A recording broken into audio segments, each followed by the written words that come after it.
High রে প্রবাস জীবন, কি কষ্ট প্রবাস, হাই রে হাই। আমাদেরকে প্রবাসে কত না কিছু করতে হয় আর কত না কষ্ট করতে হয়।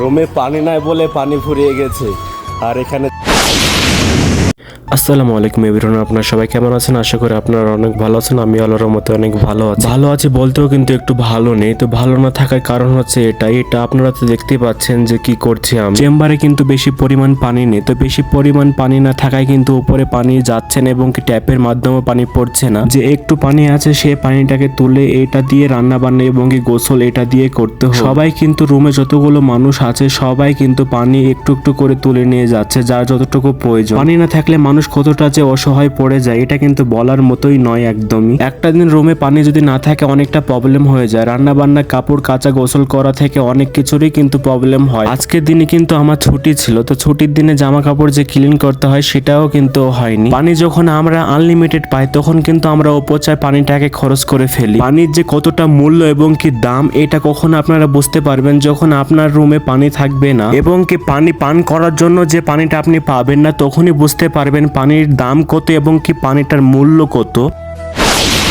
এখানে আমরা 2 বালতি পানি তুললাম, সে 2 বালতি কিন্তু এখন উপরে নিয়ে যাবো, উপরে রেখে দিতে হবে। রাত্রে এমার্জেন্সি তো লাগতেই পারে, তখন তো যদি বাথরুম চাপায় তখন তো তাড়াতাড়ি করে তো নিতে আসতে পারবো না পানি। তো এই কারণে অলরেডি আগে থেকে পানি লোড করে রেখে দেবো, যখন প্রয়োজন হবে তখন সেই প্রয়োজনটা আমরা কাজে লাগাবো। তো এটাই কষ্ট, পানি যখন রুমে না থাকে রান্না বান্না অনেক কিছুই কিন্তু আমাদের করা হয় না। তো কি আর করার, প্রবাস জীবনে সব কিছু আমাদেরকে করতে হবে, এমনকি যেটাই হোক না কেন আমাদের সামনে সব কিছু মেনে চলতে হবে।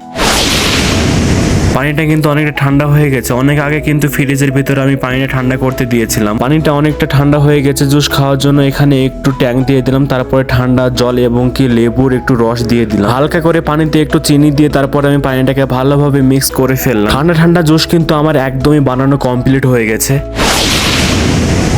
আমি যেন অমৃত পান করছি। আহা, এতটা টেস্টি হয়েছে কি বলবো আপনাদের। গরমের টাইমে ঠান্ডা জুস পান করে সত্যি প্রাণটা একদম জুড়িয়ে গেল। এতটা সুন্দর লাগলো খেতে, আলহামদুলিল্লাহ।